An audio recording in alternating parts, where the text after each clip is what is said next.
Good evening. Call to order tonight's meeting for the Revere City Council, Monday, January 13th, 2020. Sorry. Yeah, 2020, huh? Doesn't that sound weird? We'll all rise and salute the flag.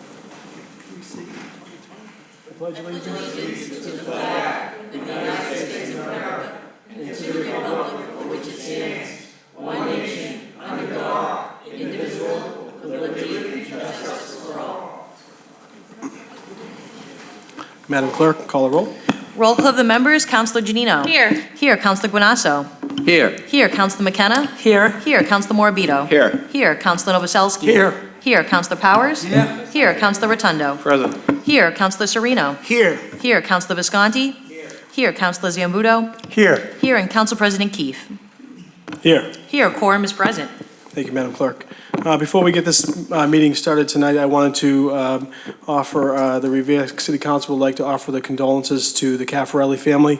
Margaret Peggy Caffarelli passed this past week. Her services were yesterday and today. And she is the mother of former Chief Caffarelli, Joe Caffarelli, mother of John Caffarelli, and of course, who's also in the Revere Police Department, and Laura Caffarelli, all upstanding Revere residents and spouse of late George Caffarelli, who also served on the police force, and we wanted to offer our condolences. We'll take a moment of silence, please.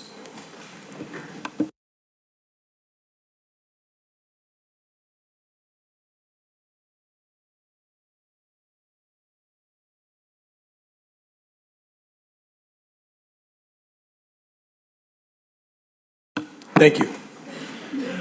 And then one other point of personal privilege. I wanted to welcome two new city councilors to the council chambers tonight, which has been so beautifully decorated by our city officials. And we have Councilor Ricky Sereno and Councilor Jerry Visconti. Welcome to the chambers. I know each of you would like to say a brief word. Mr. President, as one of the newest members of the council, I'd like to say thank you to my family, my friends, but most important, the citizens of Revere that elected me to the seat. I'd like to say thank you also to my colleagues since being elected to the seat, the warm welcome you've given me, and I appreciate that. I'm truly humbled.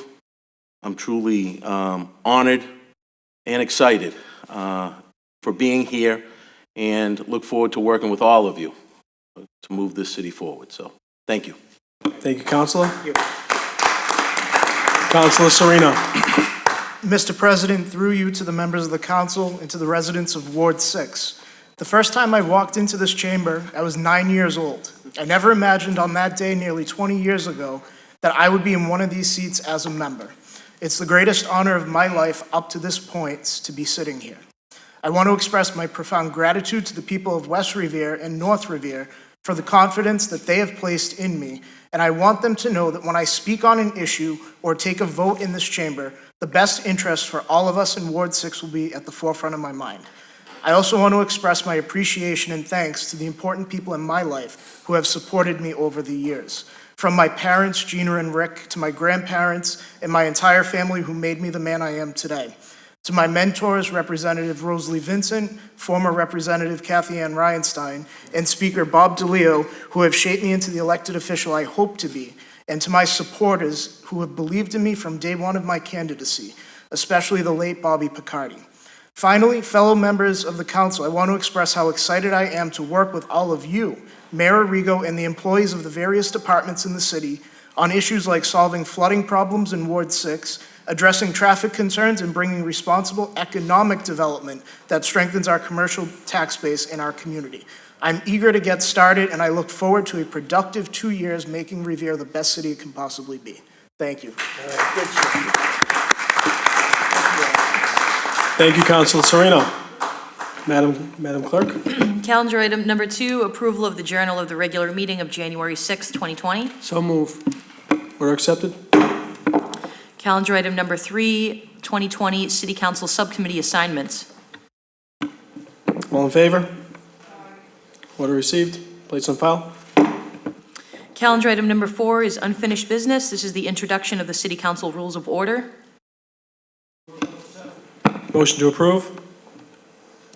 All in favor? Motions, calendar item number 5, motion presented by Councilor Rotundo, that the mayor request the state or federal government to dredge the Town Line Brook, thus increasing the retention of capacity in the lower Washington Avenue area. Councilor Rotundo. I think this is pretty straightforward. This is something that would help increase the water retention in the area in the event of flooding. It hasn't been done in probably well over 3 decades. And having spoken to a member of the Army Corps of Engineers, I'm told that this would help a lot with the flooding that happens along Washington Ave and the streets in that area. So hopefully we can get something done. More importantly, it would also affect the people in Malden and Everett as well. So I think perhaps maybe a letter to their bodies might be helpful to get their support too. Thank you. Thank you, Councilor. And Councilor Sereno.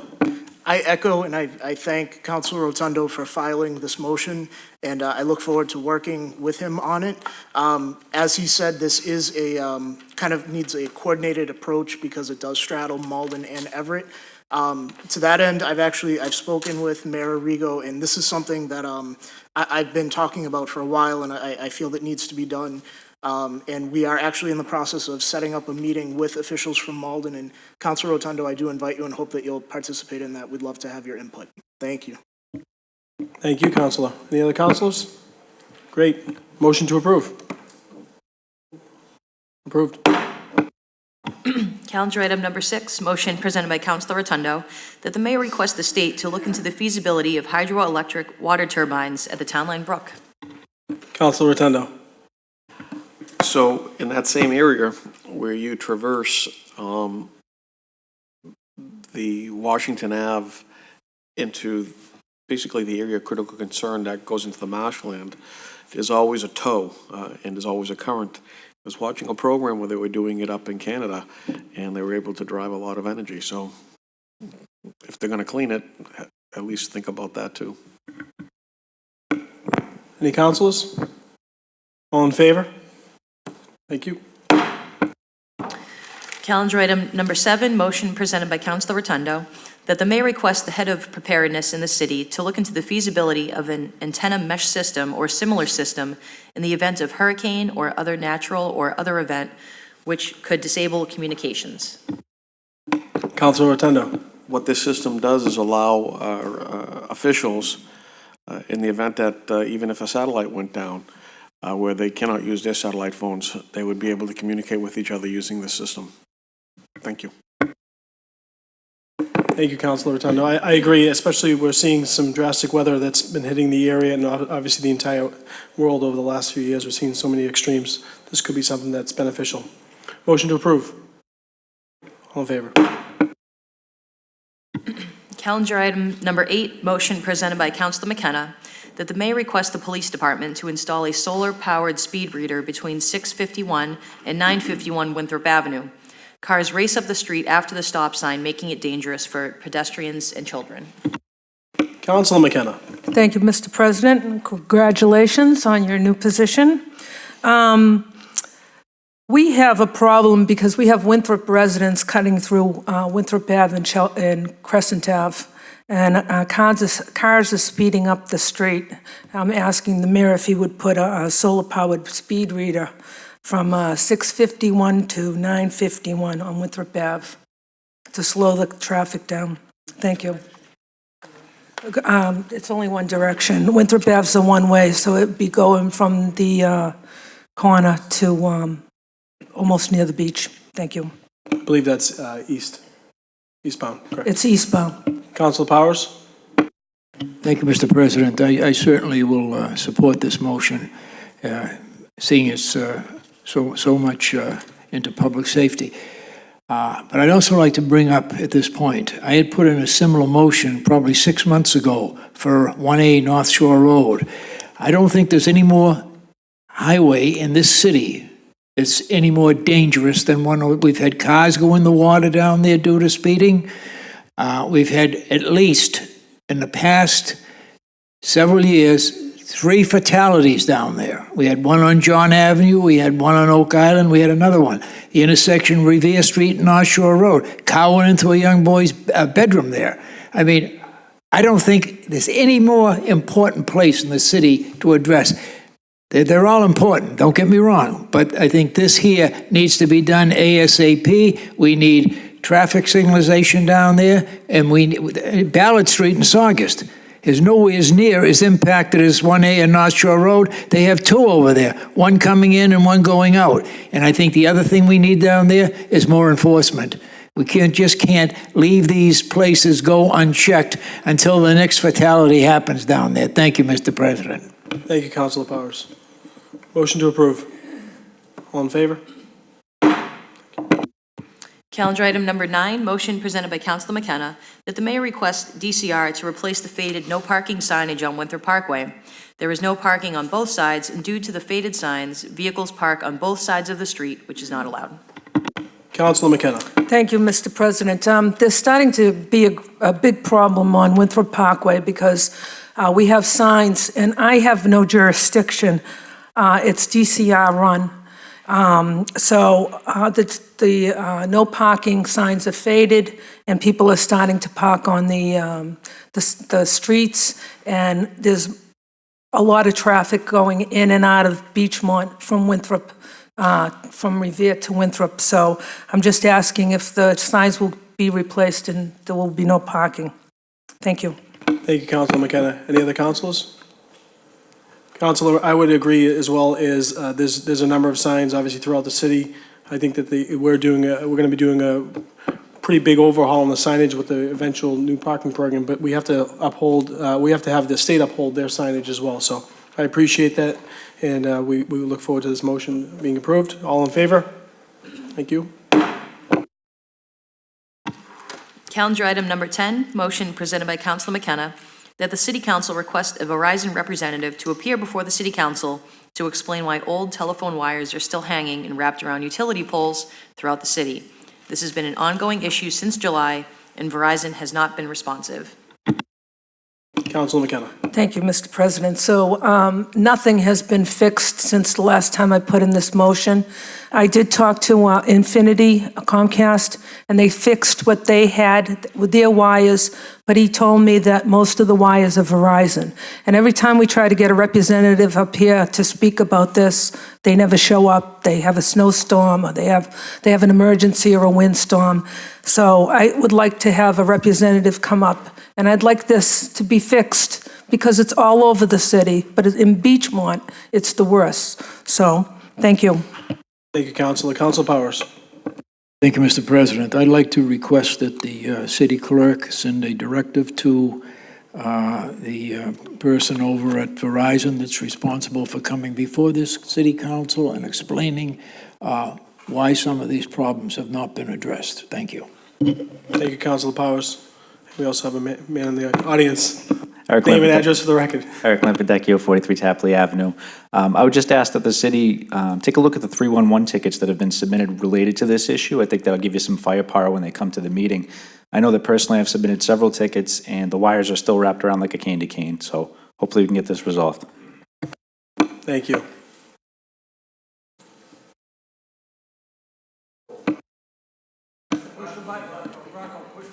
Good evening, Rocco. I should have known that.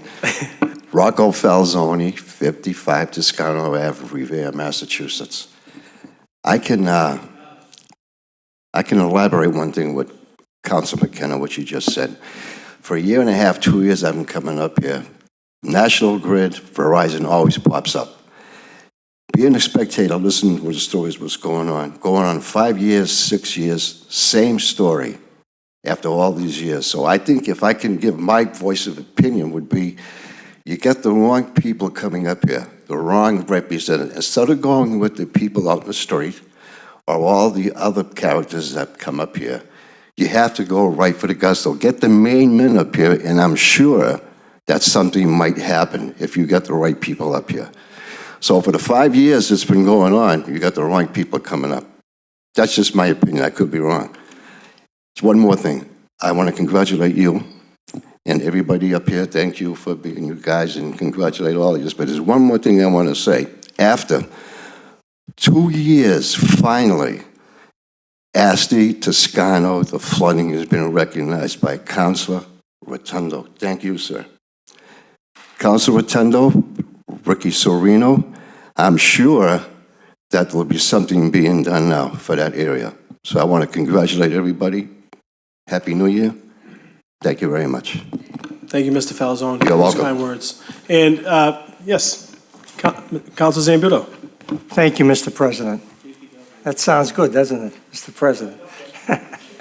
I think I said this at the end of our last session, but, and I will follow this with a motion that we need to address the new cable company that is cutting these wires. A lot of these are cable wires that have been cut and replaced with the new cable company. So we've got to hold them responsible for what they do. And so I'll follow this up with a more detailed motion, but it's not just Verizon. But and Verizon is responsible for the poles, and with all due respect to my good friend Rocco, the Verizon representative we have here is the area vice president. You don't get much higher than Stan Yukovich. So I think he's responsive. I think that part of this is who really owns these wires, and there's a problem here. So we'll get to the bottom of it, but I just wanted to bring that up. Thank you, Point Mr. of President. information. State your point. Can we put this as, have Verizon and RCN come up, representatives together Yep. and I nip was it gonna in the agree. bud? Yeah, thank That's you. exactly what I was going to say. Councilor Bonasso? That's exactly what I was going to say. I wanted to amend the motion Point of- to invite RCN up also. Point of information. Councilor Rotundo? You know, I think that all makes great sense. I think what we need to do is get the mayor to get these people, he's the one who signs their contract, and he needs to get them to sit down and speak to him and get this done. We can come up here and we can, you know, belittle them all we want, and we can tell them we're not going to give them a pole or a wire distribution, what have you. At the end of the day, it's the mayor who signs the contract. It's the mayor who's going to be able to enforce the contract. We need to communicate this with him and, work together on this. Good point. All in favor? Calendar item number 11, motion presented by Councilors Sereno and Keefe, that the mayor request the Traffic Commission to study the intersection of Washington Avenue and Mountain Avenue to determine the feasibility of either a three-way stop at this intersection or a similar course of action which would enable vehicles to safely turn on and off Mountain Avenue. Further, that speed limit signs be posted at the intersection of Amasa and Mountain Avenue to alert drivers to the speed limit. Residents who live at the intersection report that due to vehicles speeding up and down Mountain Avenue, there tends to be accidents at this location. Residents also report that traffic backs up due to the fact that vehicles traversing Washington Avenue do not let anyone turn off of Mountain Ave.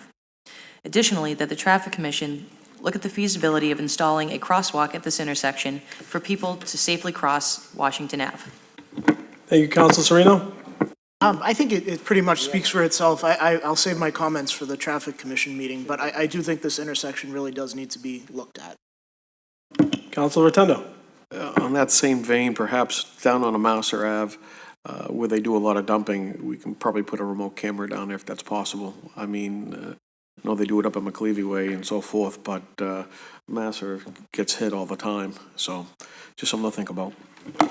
Council, that's a good point. And I think we have requested cameras in the past, but it'd be good to get a refreshed question to that, because there's a lot of dumping in that area, and it could help solve a lot of issues. But great motion by you, Councilor Sereno, and motion to approve.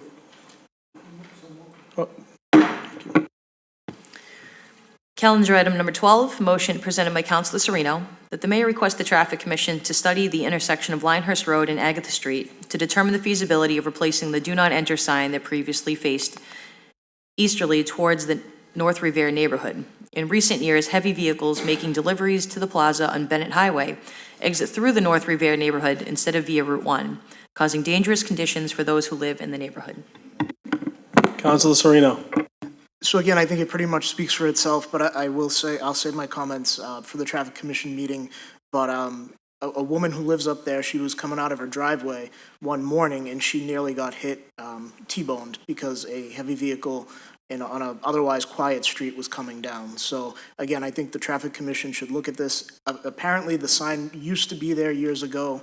It's since disappeared, but if we could get it back, I know the residents up there would appreciate it. Thank you. Thank you, Counselor. And with that, if there was a already installed sign, it would just need to be replaced, so that would be something that could be easily done. All in favor? Motion approved.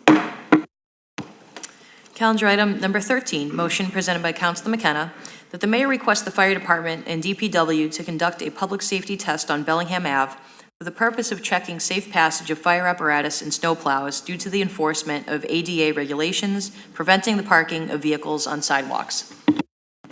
Councilor McKenna. Thank you, Mr. President. A couple of weeks ago, the residents of Bellingham Ave got warnings that they couldn't park on the sidewalk anymore. They've been doing that for years, but because of the new ADA regulations, no one in the city can no longer park on the sidewalk. So I went down there the other day, and it's very narrow. And so I want to make sure that a fire apparatus, if there's an emergency, can get down there, and also a snowplow. I'm going to call Ralph DeCicco, he's the Director of Disabilities, to come up and explain the ADA regulations that are now enforced in the city. Thank you. Thank you, Councilor McKenna. Mr. DeCicco. Ralph DeCicco, American Legion Building, Commission on Disabilities. Just one clarification, they're not new ADA regulations. They've been in existence for a while. What it is way back when, there was 6 streets in Revere that were on the books for parking on sidewalks, but in 2004, they were supposed to be removed from the books, and they were not. And then in 2017, I can get the exact dates, they were brought up again to be removed from the books, the 6 streets. And it took some time, but they were removed. It's not a Revere law, it's a Mass General law and an ADA law. So it's not true to Revere for no parking on sidewalks. A lot of people think that the curbing is part of the street. Curbing is considered the sidewalk, and it is no vehicles, no 2 wheels, no nothing is allowed on a sidewalk at all. It's the complete right-of-way. It is an ADA violation through the federal government and the state, and it is it's Mass General Law 90-20A and a half. It's also 720 CMR 9.04. Not only can cities and towns, not only are cities and towns supposed to be ticketing, but they are also could be towing those vehicles. It's at the discretion of the cities and towns to do the towing. Anybody can look if they think it's a Revere thing, please visit the City of Boston's website. It's right on their front page. That says right on their front page that parking is not allowed on their sidewalks. So when I get it all the time for people saying what parking is permitted on the sidewalks. It's not. It should have never been on the books years ago for the 6 streets. So I don't know how that ever came about. But when people say that this is a Revere law, it is not a Revere law. It is a statute from the state of Massachusetts, which is also an ADA law. And I can give you that clarification also. The ADA is also part of, it's also part of MGL Section 40, Section 21, which is also another part of it. And it also falls under another criteria of the ADA. And along with sidewalk parking, there are also criteria that you're only supposed to be parking so far within a crosswalk. I see that that's coming up later on. It's 10 feet within a crosswalk that you're not supposed to be parking on. So I wanted to give some clarification, and I do have all the documentations on that. And also, parking at the extending of your driveway out of your parking driveway onto the sidewalk is also considered a violation for being parking onto the sidewalk, which can be ticketed and towed if your car is protruding anyway onto a sidewalk. So if your bumper is extending onto the sidewalk, that is considered a violation.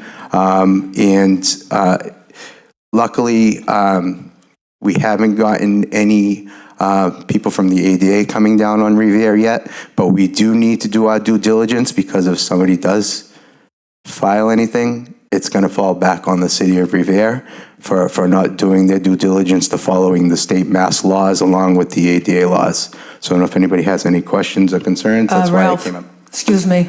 Can you just explain to the audience what the ADA law is? Because everybody's hearing about this ADA law, but no one knows really what it is, and I have to explain it to them. So can you just explain it to the audience? Well, ADA law, a sidewalk is a sidewalk, and the sidewalk has to be passable.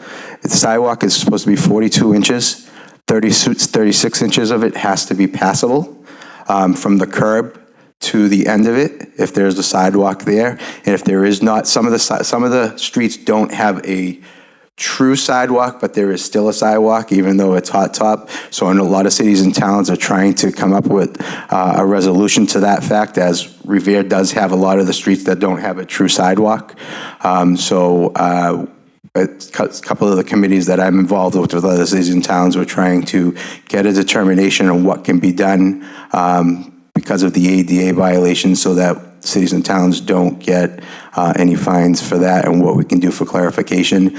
But the ADA laws is the sidewalk is it's not only for disabled residents that are affected on it, but they're the ones that have the strong standpoint on it. Wheelchairs need to be able to get down it, people with walkers, canes and whatnot. So vehicles are not supposed to be on it, even for temporarily, for waiting or whatnot, same as a handicapped spot. And that's my pet peeve. There's tons of people that are sitting in a handicapped spot saying that they're waiting for someone. That is also against the law. So don't put yourself in somebody else's position who's disabled. Don't take up the sidewalks where not only a disabled resident needs to walk, but seniors need to walk, people with strollers, and children going to and from schools.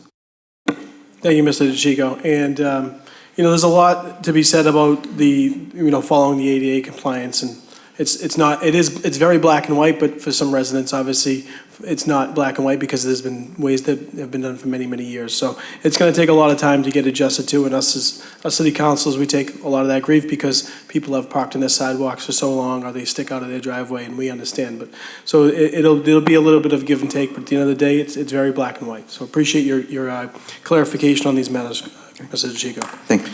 All in favor? Motion approved.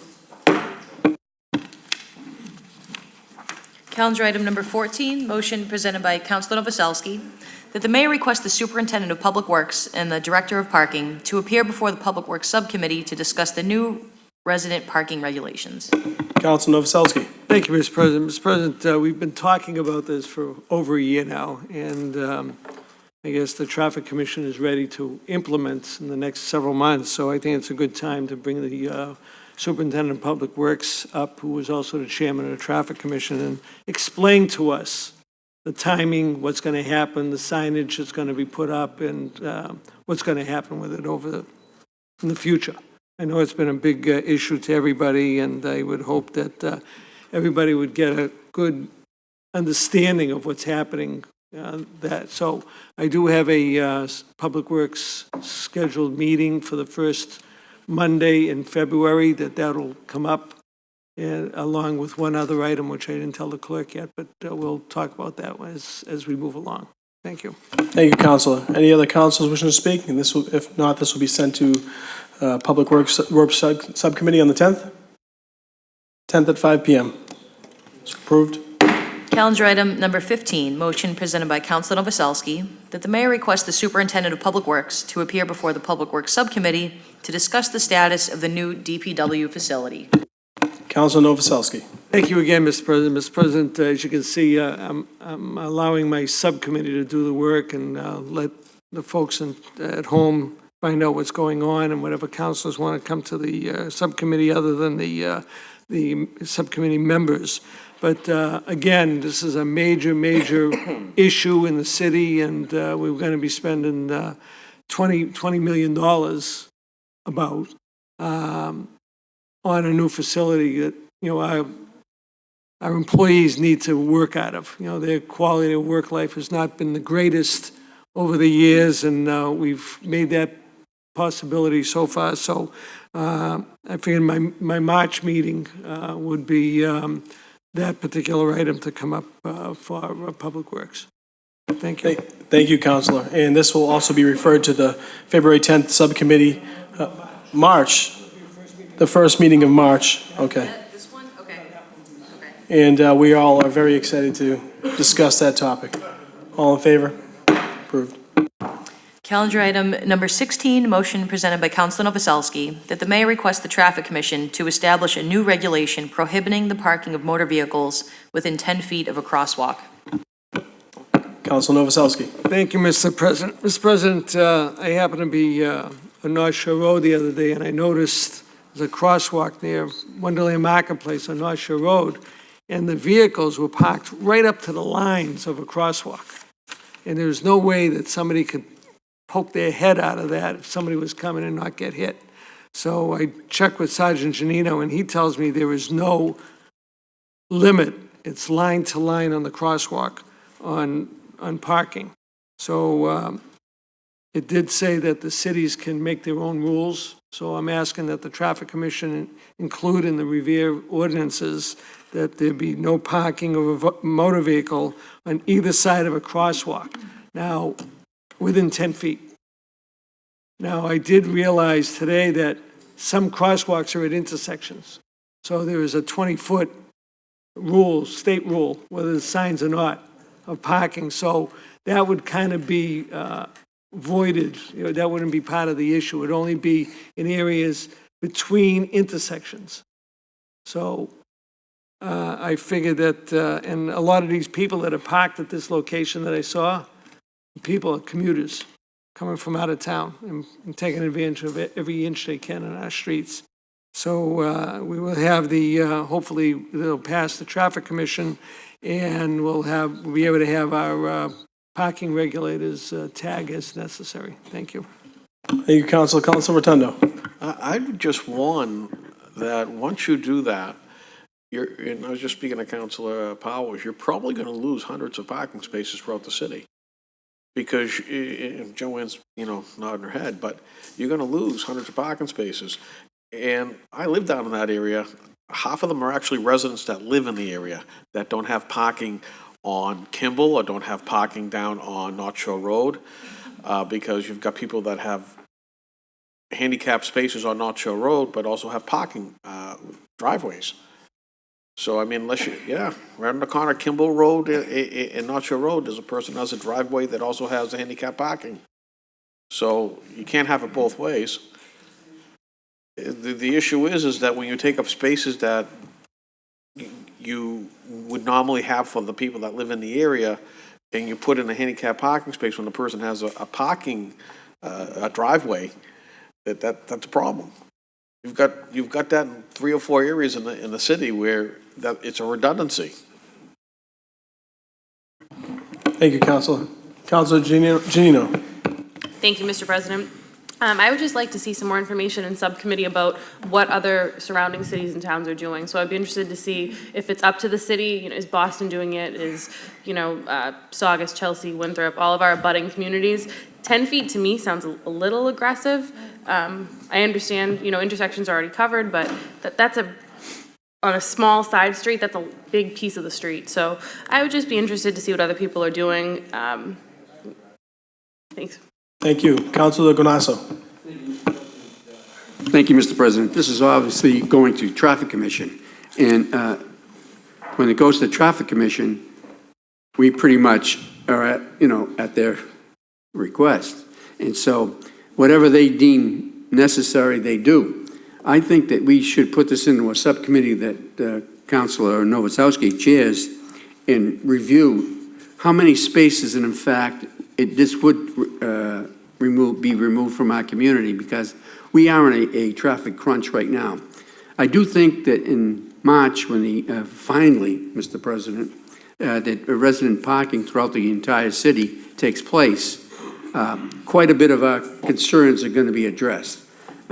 And as was mentioned, that some of those people, those folks that use our streets and sidewalks to park on to go to, take the T and go to Boston, that's no longer going to happen, pretty much, because again, it doesn't satisfy the needs of what we really want in our community, or need. But I think as we go forward, we modify what we agreed upon, and then I think we have to address the working hours in certain areas, particularly the people who do take advantage of our community by parking their vehicles there all day in front of someone's home, jumping on the T, and then going to work. That's so unfair, and so it's an injustice to our community. So with all these things in place that are coming up in traffic, I think that this will be something that we're looking forward to. So if the Vice President would wish to have it put in a subcommittee that we can debate about it further before it goes to traffic.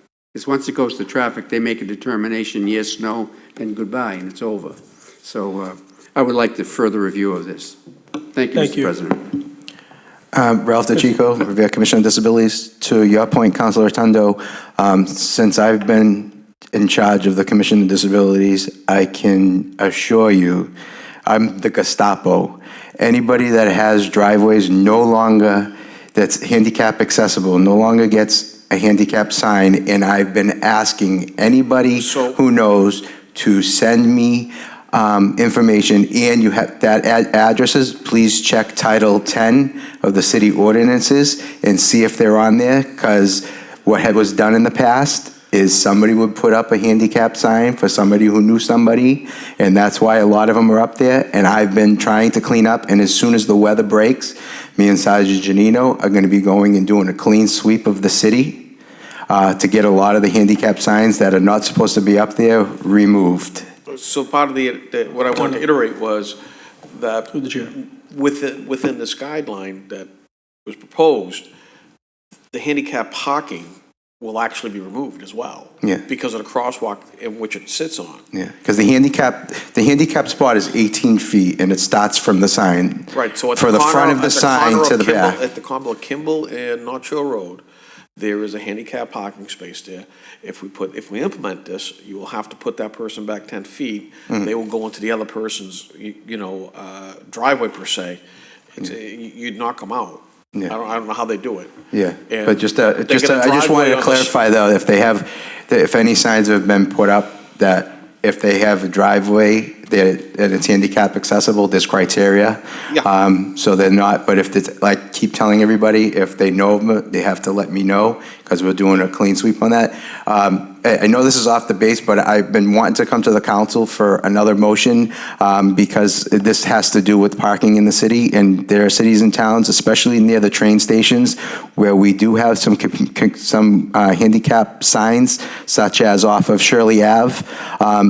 I would like to see the councils possibly do a motion that we make those handicap signs 2-hour parking, because we have a lot of out-of-town people who have somebody's placard, and they're parking it at that sign, and they're going into Boston, they're going to the airport and leaving their cars there, and it can legally be done if the city council makes an ordinance to the traffic commission and see if we have any handicap signs near any of our public railways, especially near the post office here, where the bus routes, if we can implement the 2-hour parking on those handicap signs. So if any councilor wants to take that on, I would appreciate it. Thank you, Mr. DeChico. Councilor Rotundo.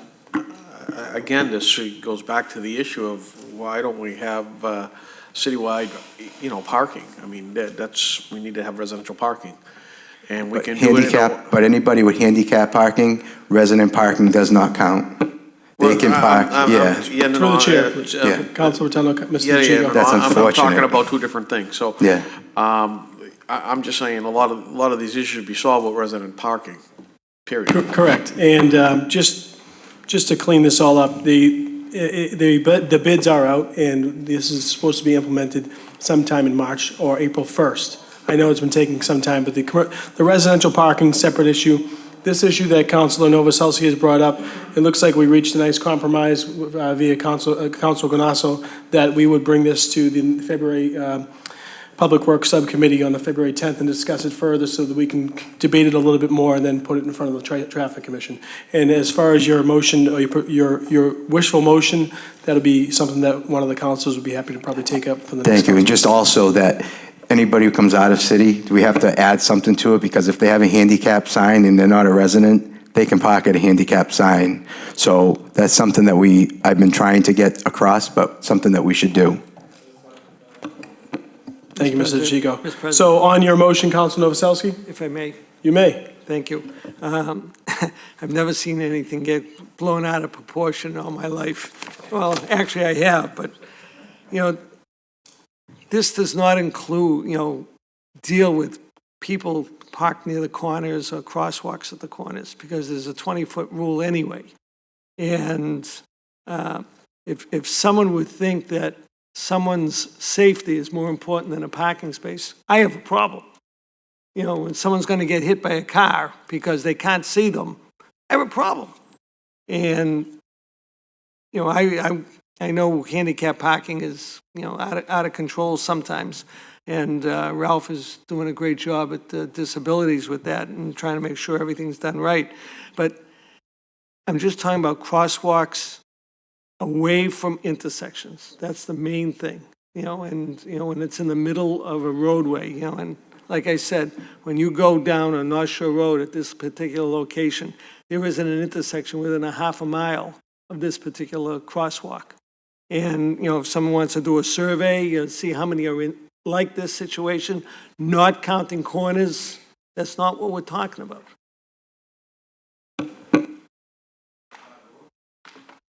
Down near the Rotary, down near the Caravan, that crosswalk coming out of, so I think that was one of my targets, and I'm sure there's others, but that's the type of scenario we're looking at. Thank you. Not other stuff that was brought up today.